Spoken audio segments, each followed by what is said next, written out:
হালি শহরে বন্ধুদের সঙ্গে মারপিটে জড়িয়ে পালাতে গিয়ে বিদ্যুৎপৃষ্ট হয়ে মৃত্যু যুবকের।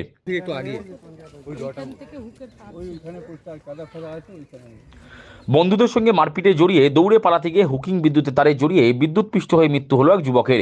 ঘটনাটি ঘটেছে বুধবার গভীর রাতে হালিশহর জেঠিয়া পঞ্চায়েতের 1 নম্বর সংসদের বালিভাড়া গ্রামের রামপ্রসাদ পল্লীতে। মৃত যুবকের নাম অরিজিৎ বিশ্বাস, বয়স 28 বছর। মৃত যুবক পেশায় মাছ ব্যবসায়ী ছিলেন। স্থানীয়দের দাবি, গভীর রাতে একদল যুবক লাঠিসোঁটা নিয়ে রামপ্রসাদ পল্লী এলাকার মোড়ে হাজির হয়। সেখানে বান্টিকে ওরা ব্যাপক মারধর করে বলে অভিযোগ উঠেছে। প্রাণ বাঁচাতে ওই যুবক নির্জন নিচু জলাভূমির মধ্যে দিয়ে দৌড়ে পালানোর চেষ্টা করে, কিন্তু সেখানে বিদ্যুতের খুঁটি থেকে নেওয়া হুকিং তারে শক লেগে জলের মধ্যে পড়ে গিয়ে তার মৃত্যু হয়েছে বলে দাবি স্থানীয়দের। কিছু হয়, আমি রাত্রেবেলা খেয়ে দিয়ে বাইরে বেরিয়েছি, তা দেখছি মিনিমাম 30-40টা ছেলে পেলে হাতে লাঠি সোটা অস্ত্র নিয়ে মোড়ে মাথায় এসে দাঁড়িয়ে আছে। তা আমি বলতে গেলাম, আমাকে আবার ধমকি দিয়ে বললো তুই বাড়ি চলে যা। তারপরে কোনো শুনছি নাকি এই অবস্থা।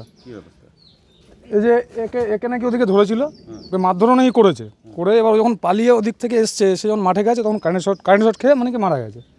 তা নিশ্চয়ই যখন প্রাণ বাঁচানোর জন্য এদিকে গেছিলো। এটা এখন পুলিশ ইয়ে করছে, এত বলতে পারবো না।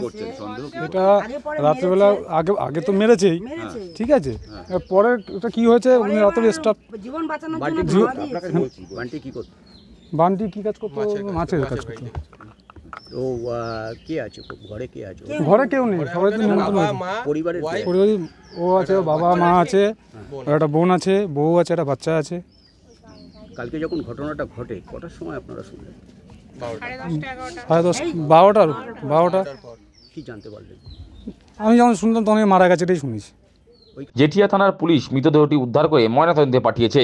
পুলিশের দাবি, ময়নাতদন্তের রিপোর্ট এলেই ওই যুবকের মৃত্যুর কারণ জানা যাবে। তবে ঘটনায় অভিযোগের আঙুল উঠেছে মৃত যুবকের বন্ধুদের দিকেই। সিসিটিভির ফুটেজ খতিয়ে দেখে ঘটনার তদন্তে জেঠিয়া থানার পুলিশ। ইতিমধ্যে পুলিশ স্থানীয় কয়েকজন যুবককে আটক করে জিজ্ঞাসাবাদ করছে। স্থানীয় পঞ্চায়েত সদস্যা রাধা ব্যাপারী বলেন, হালিশহর পুরসভার 16 নম্বর ওয়ার্ডের একদল যুবক রাতে বান্টিকে তাড়া করে লাঠিসোঁটা নিয়ে পেটায়। প্রাণ বাঁচাতে নিচু জলাভূমির মধ্যে দিয়ে দৌড়ে পালানোর সময় বিদ্যুতের তারে শক খেয়ে ওর মৃত্যু হয়েছে। রাধা দেবী আরও বলেন, মনে করা হচ্ছে বৈদ্যুতিক শক খেয়ে বান্টির মৃত্যু হয়েছে। তথাপি ওর বুকে ও মাথায় আঘাতের চিহ্ন ছিল। সিসিটিভি ফুটেজে ঘটনায় জড়িতদের ছবি ধরা পড়েছে। পুলিশ সিসিটিভি ফুটেজ খতিয়ে দেখে তদন্ত করছে। অরিজিৎ বিশ্বাস, বাবার নাম হচ্ছে দীপক বিশ্বাস। তো হ্যাঁ, ডাকনাম বান্টি। তো হচ্ছে বান্টি নামেই পরিচিত বেশি। সুরজিৎ দত্ত, অরিজিৎ বিশ্বাস কেউ জানে না। তো ওকে ধাওয়া করেছে ওদের বন্ধুরা একসঙ্গে খাওয়া দাওয়া ওঠা বসা সবই ছিল। এখন কি বিষয়, কি কারণে ধাওয়া করেছে, কি কারণে ওকে ফেলে মেরেছে আমরা কিন্তু কেউ জানি না। হ্যাঁ, মেরেছে, 2-3 বার ওকে মেরেছে। মারার পরে আমাদের মোড়ে মাথায় নাহলে তো 40টা ছেলে পেলে লাঠি সোটা রড ফট সব নিয়ে সিসিটিভিতেও ধরা পড়েছে যে কে ছিল। তো এবার ওরা যে যখন ধাওয়া করেছে, জাস্ট খাওয়ার পরে পালিয়ে যাওয়ার জন্য ওর ভেতর দিয়ে যেতে গেছে। এবার ওই মাঠে তার ভেবে বা ওদিকে কোনোদিনও যায় না, যেখানটা হয়েছে স্পটে দেখলে আপনারা বুঝতে পারবেন কোনোদিনও ওদিকে যায় না। এবার ও দড়ি ভেবে না কী ভেবে ধরে ফেলেছে বুঝতে পারছি না।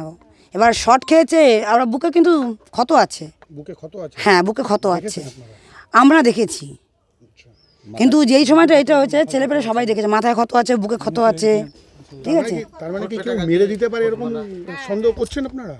না, ধাওয়া দিলে পরে তো ওখানে যেত না। প্রাণটা বাঁচানোর জন্যই গেছিল, কিন্তু ওখানে গিয়ে মেরেছে আপনার মনে হয়? সেটা বলতে পারছি না, কারণ জলাশয় জায়গা, ওখানে কি হয়েছে ফাঁকা মাঠ, বলা যাচ্ছে না। বডিটা ওখানেই পড়েছিল। না এলাকার, হ্যাঁ পাড়ার না, ওটা বেপাড়া, ওটা মিউনিসিপালিটি এলাকা।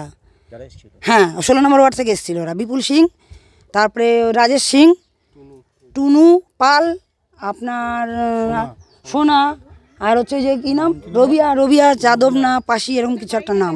অনেক টোটাল 40টা। তার মধ্যে কয়েকজনের মুখ যাদের চিনতে পেরেছি তাদের নামই বললাম।